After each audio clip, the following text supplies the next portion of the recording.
first segment this morning, and it's my pleasure to welcome the Governor of Edo State, Comrade Adams Oshiomhole. Good morning, Excellency. Good morning, my sister. Good to have you with us today. My pleasure. And we see that the comrade thing is still continuing. Once a comrade, always a comrade. The struggle continues. Aluta continua. Aluta is still The struggle continuing. continues. Thank you for joining us this morning. Maybe I should start from the area of education, which seems to be one of the main things that your government is focusing on. There was some exams that you conducted not too long ago, and we understand that not many teachers turned up for that particular exam. What is the position in that regard? Yeah, well, it's unfortunate that most of the teachers didn't turn up, but I am determined that we must forge ahead. I think leadership requires courage to do what you are convinced about, particularly when it is informed by the good of the people. The future of our country is not in the hands of those of us who are in my age bracket. It's in the hands of those who are younger, those little kids who are in primary schools.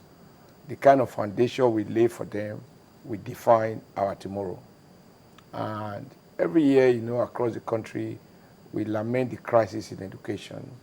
Employers lament the fact that they have graduates who can't write simple application, and because they are so deficient, they are not even employable. Because even when they employ them, they can't benefit from in-house training.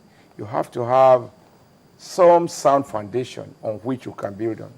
And it's a common statement around the world that you can't put something on nothing. So people don't have sound primary education, they don't have sound secondary education, there's no need to talk about. There is no country in the world where everybody is a graduate. There is no country in the world where everybody has PhD.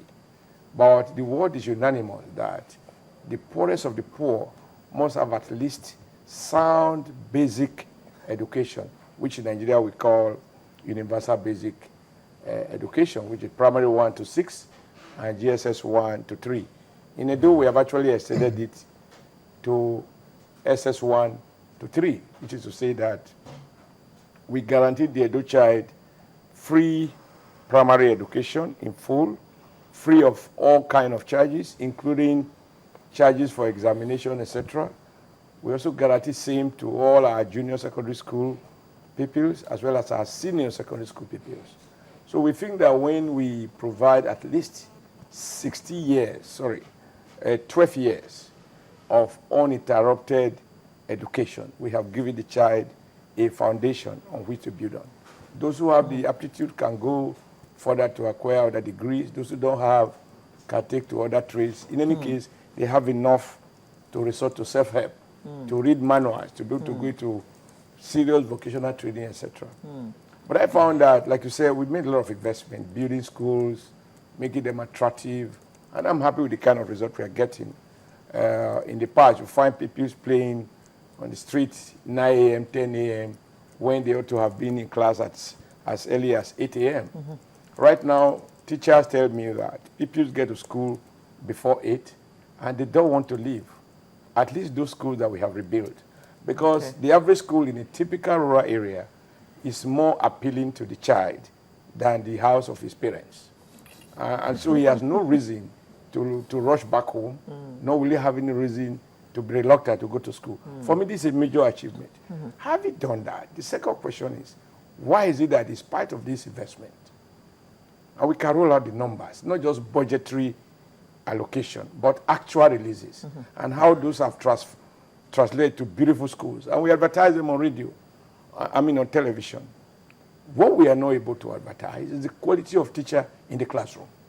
And as I go around the schools, once I was somewhere, paid an unscheduled visit to inspect a school we're constructing, and I ran into these kids. And of course, they came and said, "Comrade Shubaba, we want to talk to you." And I stopped. And a little kid who was in JSS 2, I think, said that, "Oshubaba, we thank you for the school you are building for us. We are very, very happy. But before you finish the school, we need you to put new furniture in our old school. You know, we know this one will be finished, but before then, we want something which is nice. I said, fine, we will do that. He said, and then one more thing, what is it? Please talk to our teachers that when we are in school, they should find time to teach us. Oh dear. Now, this is a little kid complaining about his teacher, and I said, okay, I will talk to the teachers. I will also talk to their union. Of course, I've gone around the state. I have found that a school in which you have 10 teachers, 12 teachers, you may find only 2 or 3 are present. And I went around many schools. I found that, on average, teachers are absent sometimes twice out of 5 days in a week.